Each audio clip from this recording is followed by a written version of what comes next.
do you live? City. You have a house? Apartment. Or rent? Rent. What do you do for a living? Lots of things. Where's your office? I don't have one. How come? I don't need one. Where's your wife? Don't have one. How come? It's a long story. Do you have kids? No, I don't. How come? It's an even longer story. Are you my dad's brother? I'm your dad's brother, all right. Buck Russell had always been the black sheep of the family. I'm stunned that I'm related to you. Until one night. But we have a problem with the kids. We're stuck for somebody to watch them. Oh, please, not that. Don't trust him. My brother, for God's sake. I won't let him get into that Satan stuff or any of the new chicks. I'll leave that for me. Wow. I'm kidding. Now, he's making them breakfast, Cigar? No thanks. making them lunch, and making them crazy. What did you do?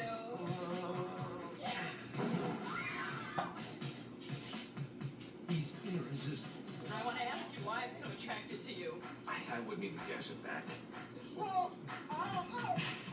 He's unbelievable. I'm Anita Bogart. I'm Buck Melanoma. Molly Russell's boy.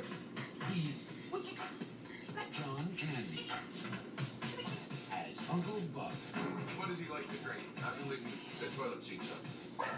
Is that what the blue water is? It's not good for him, huh? Uncle Buck, the new comedy from John Hughes. You have much more hair on your nose than my dad. Well, nice of you to notice. I'm a kid, that's my job. Coming soon to a theater near you.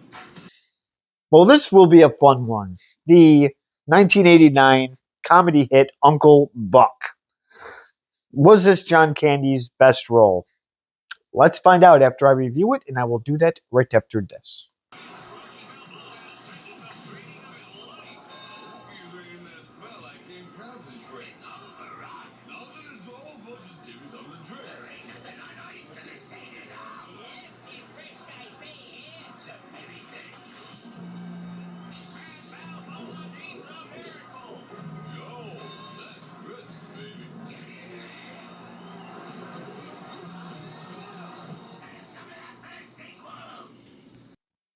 Well, I hope you enjoyed that commercial. You can thank one of my Facebook friends, Brandon Robideau, for that, since he did have it on his Facebook page today. And that gave me the idea to show that wonderful commercial that I think came out in 1997. And now I'm going to embarrass myself and say I had no idea who was on that commercial until I actually saw the Rocky movie in 2002. So yes, that was based on Rocky and his manager, Mick. I hope I got his name right because I just sort of had a brain fart there. But yes, Burgess Meredith played Mick, and of course Rocky Balboa was played by Sylvester Stallone. So they made a brisk commercial out of that. So yeah, so Rocky had a poison drink, and that brought him back to life. Obviously, it's like Mick always said: if you're going to eat lightning and crap thunder, well, if you drink brisk, you're going to drink brisk and pee out blood. So moving on to it, I am reviewing the 1989 comedy Uncle Buck, starring the lovable and legendary actor John Candy, who I really hope does not need an introduction. Apparently he does. He was in Blues Brothers. He started out with some comedy show back in the 70s. I forgot the name of it. It was similar to Saturday Night Live. He was also in JFK. He had a small role in that. He was in Cool Runnings, Volunteers, Splash.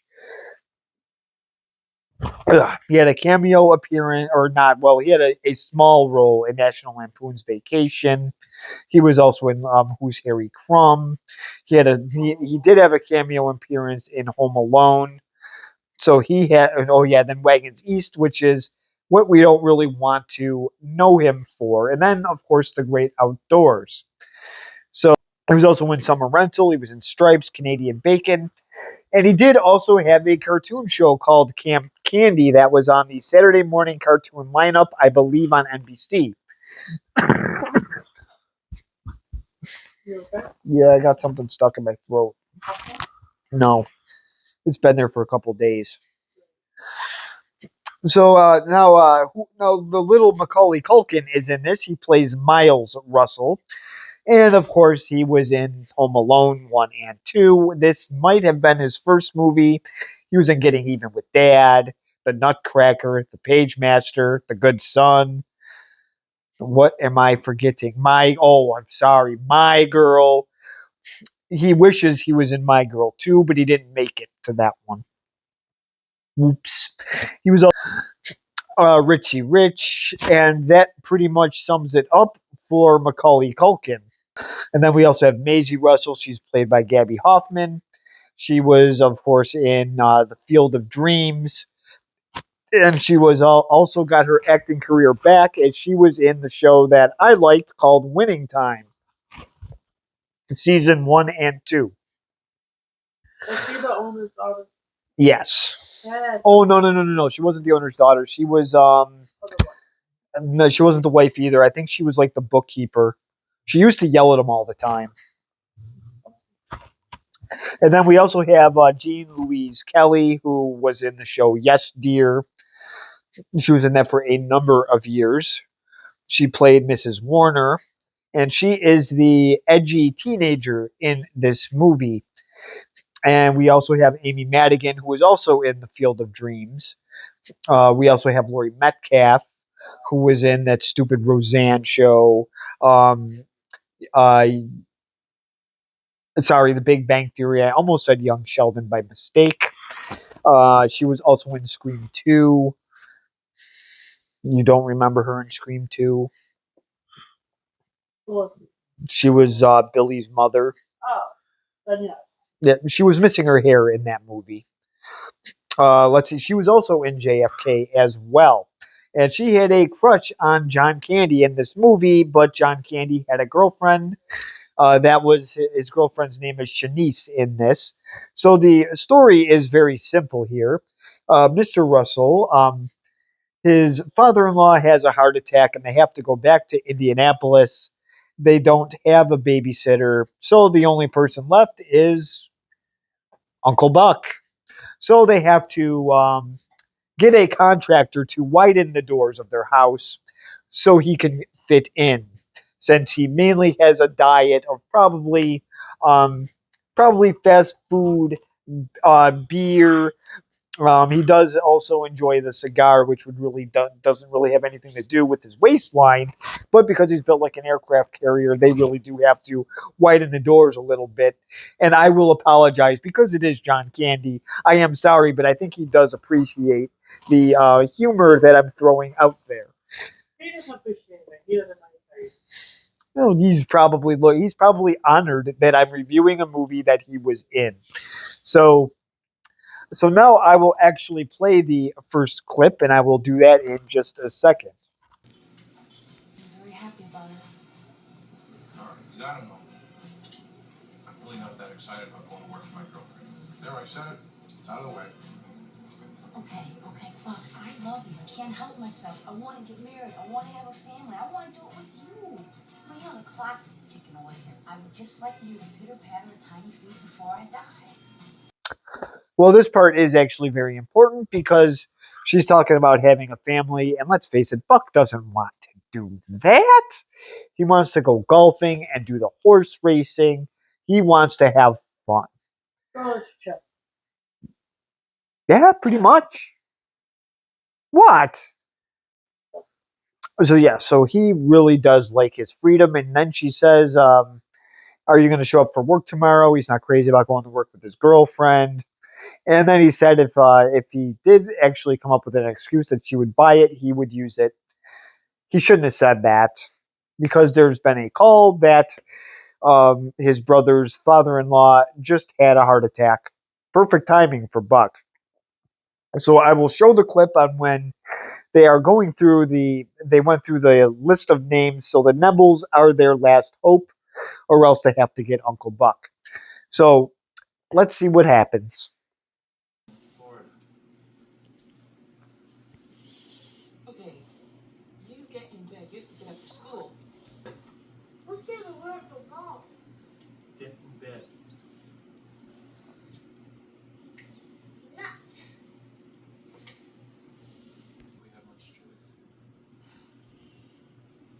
trust him? Yeah. Well, so this is Miles getting the news, and then when the mother says the Nebbles will be watching them, that's when he made some jokes about the dog sniffing his you know what area, and that's when he said, what's another name for balls, and then that's when he said nuts. So that's how that conversation came to be. So he isn't too happy about the Nebbles. I don't think he ever even met his Uncle Buck yet. He's about to. So obviously the Nebbles are in Florida because if you had your choice between Chicago or Florida, uh, to me it's a no-brainer. So, anyways, I mean I'm sure the Sears Tower is nice, but the weather is horrible. So the what? The Sears Tower. Been there. Oh, so obviously now the dad says they don't have much choice, so Uncle Buck it is. So he's pretty much giving the mother, Cindy Russell, his life story, and she is so pleased by it. She loves to hear about his getting off cigarettes, which is good, but then he's on to cigars. She loved hearing that. And then she liked hearing about how he eats so much cheese and that he's going to be a big mouse. So her eyes are rolling like crazy. She's not going to have them anymore if she keeps this up. So I will show you the little conversation that they have between. It's pretty much about how much money to leave them. So I will show that clip in just a second. Sorry, so. No, come on, will you please? I'll take it.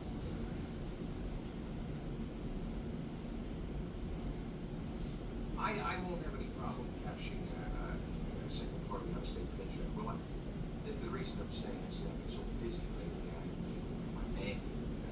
I don't think it'll be a problem. Don't Let worry. me just leave you choose. Well, only if it's comfortable for you. There it is. I guess, sure. Do you have a Well, I think he's got a big smile on his face because he knows he doesn't have to work in the morning. But he's asking about the blank checks, which is one thing, but then he asks about the plunger. I never actually noticed that part before, and that just made me laugh because I think I have a feeling he takes a very massive Cleveland-sized dump in the morning. It probably smells better than the actual city of Cleveland itself, but I can just imagine. I think that's what he was getting at. So I think after eating a night of buffalo wings, I think he's already expecting to explode the house. So so now he's already being destructive in some ways because we're going to see how he treats um, the family China that is from an imported country. I forgot which one it is, but it doesn't matter because he is going to play with it. Let's see what happens when he does.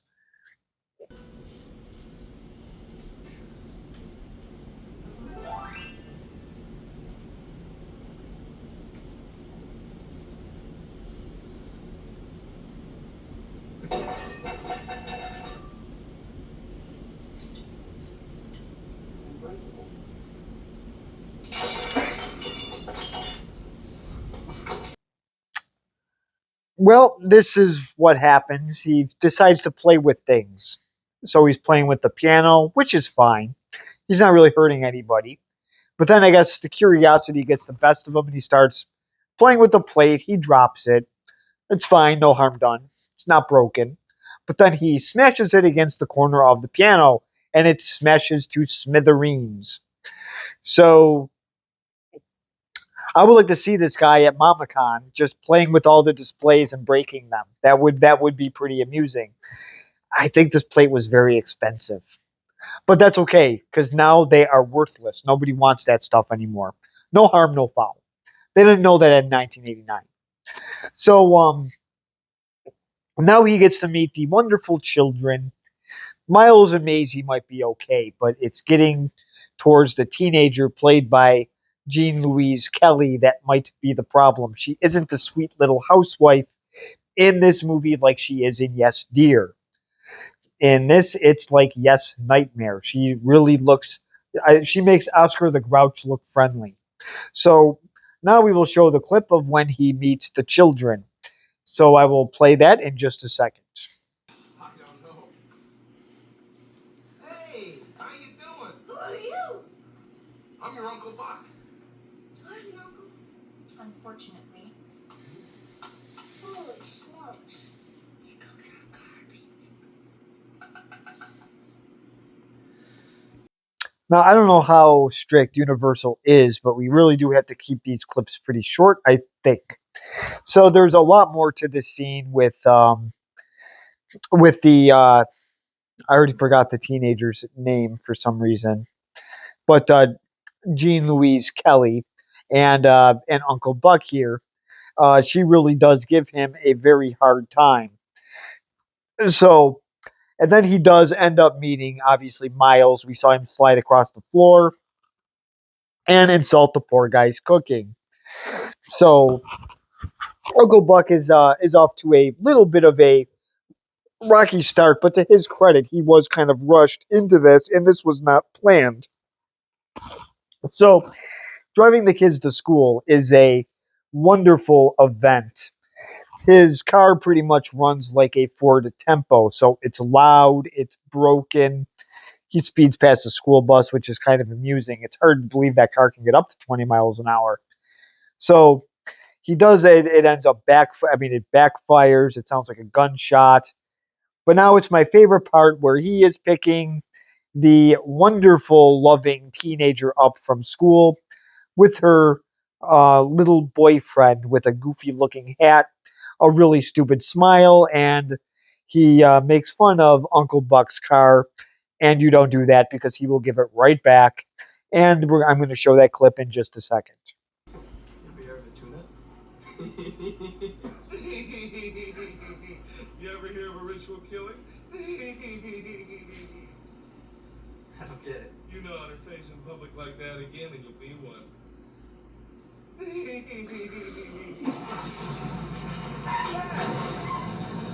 This is one of my favorite parts of the movie because the little laugh there, then he imitates him, and then he drives off and leaves him in a big thing of smoke that was kind of nifty there. I'm sure that his clothes smelled horrible when he got home to his stupid parents.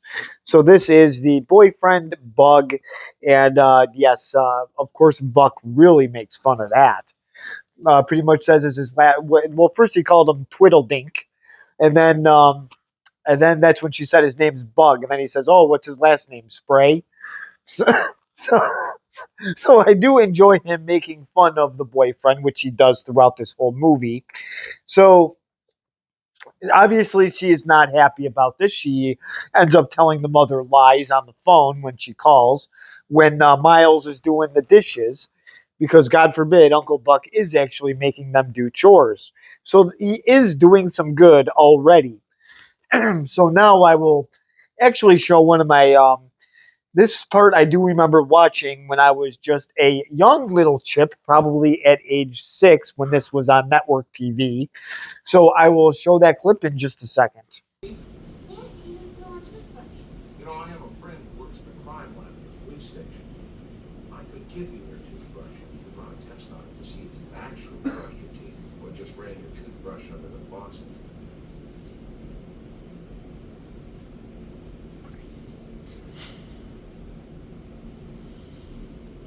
That's true. We're gonna really have to start brushing our teeth. For some reason, this is one of the parts I was allowed to see when I was, like I said, just a little chip. And yes, so the part with the brushing their teeth, obviously, this is another little trick here to get the children to behave themselves. The mother pretty much put him in charge of the kids, and that is what he is really looking to do.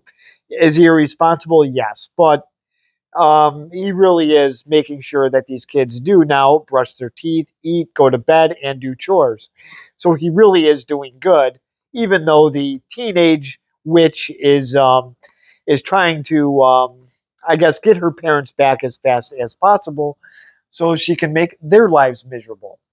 So so far, it really isn't working, even though the mother does tell Buck that she is scared to death that he's there because I guess he's been leaving the seat open for the dog so he can drink out of the toilet.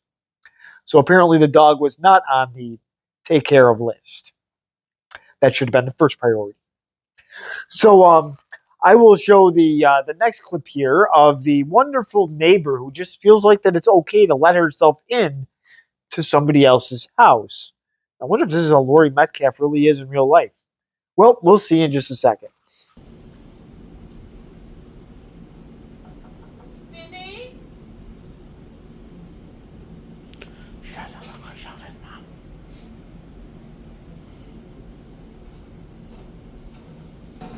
Hello?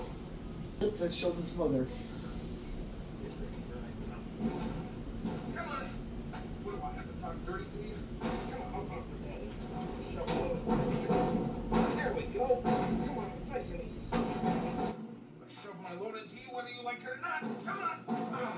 Oh, you son of a bitch. Oh, what's it? Cindy! She's in Indianapolis. What's she doing in Indianapolis? I want to know how many seals she killed to get that nice fur coat. That would definitely be frowned on. Actually, it might have been frowned on in 1989. So I just love how she just enters somebody else's house without knocking. That's rude. And second of all, there's nobody talking dirty to anybody. That is not what I got from that scene at all. He's obviously messing around with the washing machine. It doesn't take a genius to figure that out. But this is Marcy from across the street, so I guess she's just like that.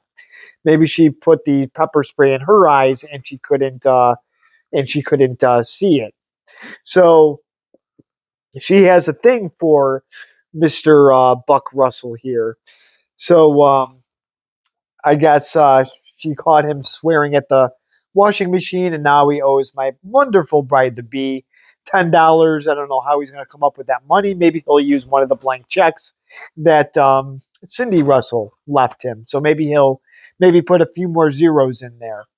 But anyways, so Buck has his ways with other people, and he's handling Tia pretty well as she doesn't want to go bowling, which does sound like fun. The kids want to go. Um, she doesn't. So how does he make her? Let's find out. I'd like to spend the next several nights wondering if you're crazy, out of work bum uncle. We'll shave your head while you sleep. See you in the car.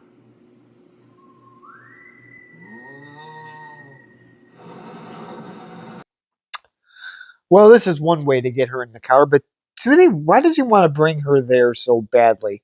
Well, it could be because he doesn't trust her. And he does make a little comment. He does make a little pregnant joke, and she does not appreciate that very much. I thought it was funny. Oh, yes, and I forgot her name is also Tia. So it's a very simple name That you can't remember. that I couldn't remember. Point is, she must be related to Siskel the Grouch. So she's still grumpy, and she is with them bowling.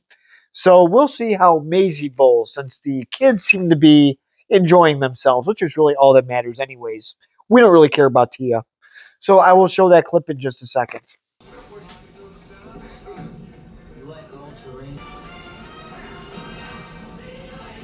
Basically, the object of the game were to get the ball as close to the field without knocking any of them over. You would be champion of the world. Really.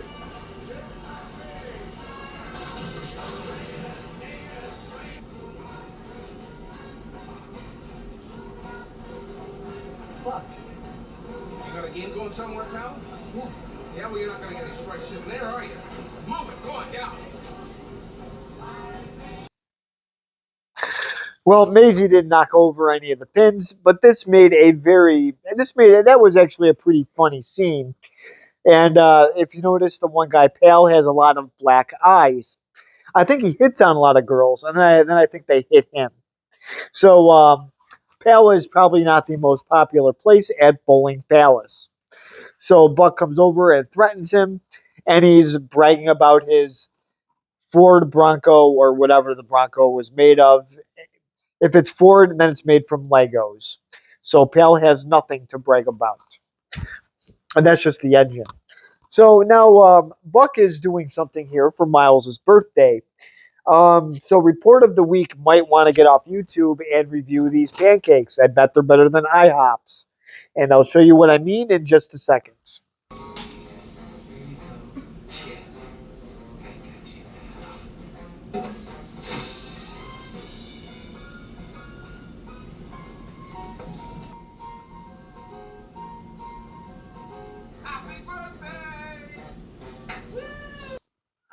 Well, that is a very big pancake, and apparently there is toast that he couldn't even get through the door. I would have liked to see the actual toast. That would have been interesting.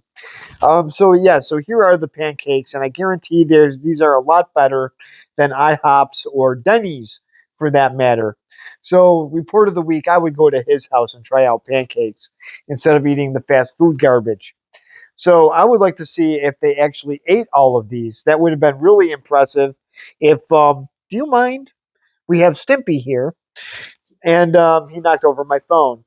So so I would have been very impressed if Miles and Maisie did eat these pancakes. It looks like a fun party until the clown shows up. But if you don't like clowns, that's okay. He punches them in the mouth and sends them back in his little mouse car. So so I will show the next clip here of Tia and her boyfriend Bug. So let's see if Bug finally gets exterminated. So I will show that clip in just a second. Join us for some ice cream. Maybe your bug here can join us. We can talk about burying the hatchet. You know what a hatchet is, don't you, Bug? An axe? Sort of, yeah, yeah. I got one in the car if you'd like to see it. I'll pass. Fair enough. I like to carry it, you know. You never know when you're going to need it.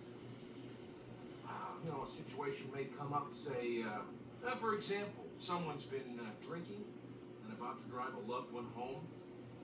Then I like to know I have it.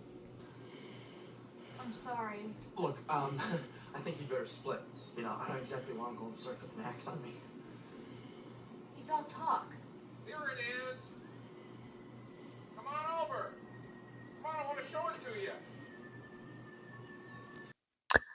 Well, here's a little scene here in the woods. Apparently, Tia, this would be a major red flag. I don't think cheerleaders go in the woods.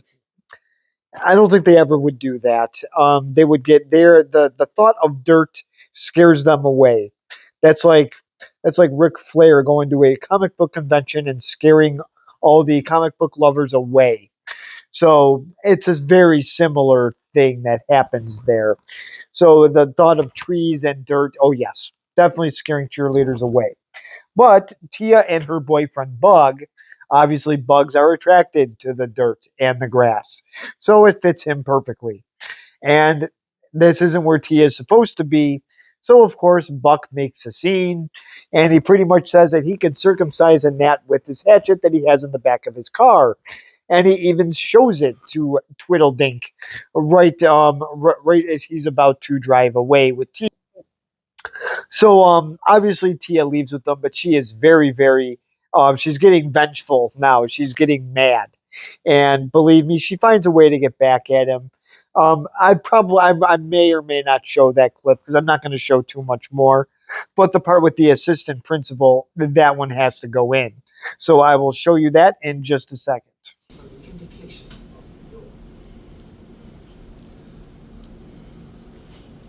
This door? The outer door. The outer door. There's nothing on this one. That's just another number. Sorry. I've been an educator for 31.3 years today. When I look at your niece, she is a twiddler, a dreamer, a silly heart. She's a jump Frankly, I don't think she takes a thing in her life or her career as a student seriously. She's only 6. That is not about an excuse. I hear that every day and I do. I don't think I want to know a 6-year-old with a dream or a silly heart. Well, before we get to the final clip, I had to show this part here with the assistant principal. Unfortunately, these scenes are very long, so I didn't get to show the end of it. But right now, it looks like the principal is giving him the business. Don't worry, it's John Candy and he's Uncle Buck. He is getting back at that principal. Don't you worry about it. And yes, he mentions that turd on her chin. So now I will show the final clip here. It seems like Tia may have ditched the children. She was going to watch them because Uncle Buck has a horse race to go to that is pretty much rigged. So he was going. That's how he makes his money. So unfortunately, he is not going to be um, too happy when he finds out that the babysitter is not going to be watching Miles and Maisie. So I will show that clip in just a second.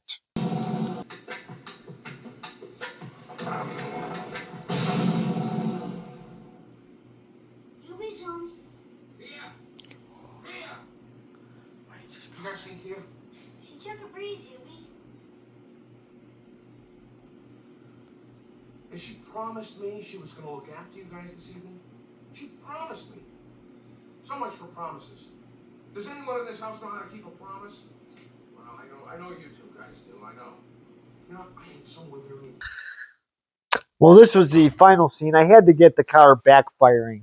That way, you might get the a little bit of an effect of what his car does. So obviously, he shows up to the house. He's not happy, and now he has to take the kids to a horse race. So, does he do that or not? I'm not going to tell you. You're going to have to find it out for yourself. So, I'm not sure what streaming service this is on, but before I do my review, I have to put on the wonderful Siskel and Ebert because, yes, they do review this movie. They give it a short review. So, I will show that in just a second. John Candy is the bachelor uncle called in to supervise 3 suburban kids and Uncle Buck. You have much more hair on your nose than my dad. How nice of you to notice. This movie is named Uncle Buck, and it stars John Candy as a character similar to the one he played in that wonderful 1987 comedy named Planes, Trains, and Automobiles. Both movies directed by the same man, John Hughes. In this one, Candy is a large, shabby, unemployed, good-hearted bachelor, kind of lonely, and when his brother calls and asks a favor, he's happy to agree. The brother and sister-in-law have got to leave town on a family emergency, they tell him, and they need somebody to babysit with their 3 kids. Well, not surprisingly, the kids aren't too thrilled with their new authority figure, and they give Candy a hard time right from the first morning. You put onions in the eggs. I'm gonna go check on Maisie. I'll fix you some cereal when I get back. The most scornful of the kids is the 15-year-old played by Gene Kelly. She's humiliated by everything about Candy, especially his car. Get after school. Bring the smaller kids around. They're fascinated by his approach. Did you brush your teeth? Yeah, I can even feel my tooth. Mentioned Uncle Buck was written and directed by John Hughes, who has made about 10 movies involving young people and family life in the Chicago suburbs. His titles include The Breakfast Club and 16 Candles and Ferris Bueller's Day Off.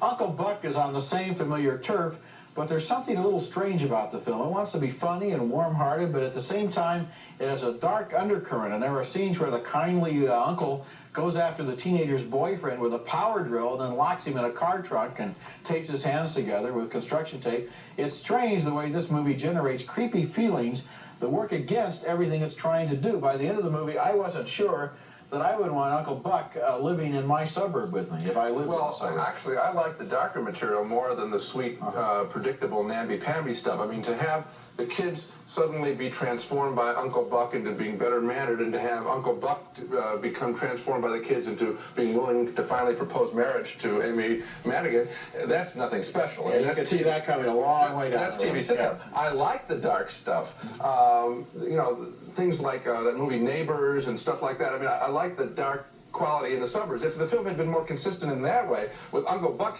being totally disruptive to the suburban environment, I was thinking that would have been exciting. I was thinking about Neighbors also when I looked at this movie, but the problem was Hughes didn't seem to know which way he wanted to go, and so what you have is this upbeat kind of material with this undercurrent that seemed to be pulling against it. So both of it, I guess we agree that in one way or another, the movie is it's going in two directions. Two parts that don't fit. Right. I have courage, and I love to see movies generally more dark than they are. Coming up next. Well, I really couldn't tell if they liked it or not. I'm going to go with no just by their reactions. They were talking about how it's dark, how it's this, how it's that. Why can't they just say that it's just a funny movie? And yes, it is John Hughes, and it's all his movies are taking place in Chicago. This was one of them. Home Alone was another one. Oh, sorry, Home Alone 1 and 2 started, well, 2 started out in Chicago. Trains, Planes, and Automobiles, which we did forget to bring up earlier in the show. That is what you saw John Candy in. So here he is as Uncle Buck, and I do disagree with their little assessment. I thought it was poor. I thought the kids warmed up to him actually very, very quickly. Not so much Tia. She might warm up to him. I'm not going to give anything away in case you have not seen this movie. So you will have to find that out for yourself. But Uncle Buck is very, very good. It's a very simple movie, but it is done very, very well. With the limited cast they have, they all execute their parts well, including Macaulay Culkin. He was good when he was. I'm not dissing Macaulay.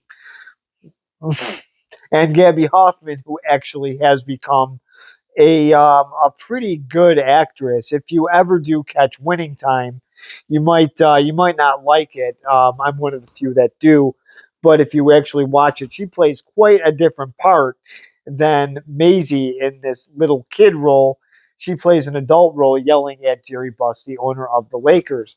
So those are definitely some things to check out. So if I am going to grade Uncle Buck, which I'm going to do, I'm actually going to give it a B rating because it is very funny. There are little parts that I wouldn't quite give it a B plus, but a B is very, very good. I would kill to get B's in school all of the time. So I think it is a very, very fair assessment. This is one that I do highly recommend. You can watch this as a family as well. So I did actually rent this on VHS. I think this is one of the few that I switched. I put Species in the Uncle Buck cover and then put Uncle Buck in the Species cover and then returned them both to Blockbuster. And let me tell you what a surprise if you think you're going to be watching Uncle Buck and you're watching Species instead. I think that would be quite amusing. So, yes, this is one that I do highly recommend. I don't know what streaming service it's on, but it might be on Tubi, but I'm not 100% sure. I bought this movie on DVD and it also has The Great Outdoors on it. So I recommend you buy that because I think it was $5. Not a big deal. So comment if you want, subscribe if you want, and thank you for watching.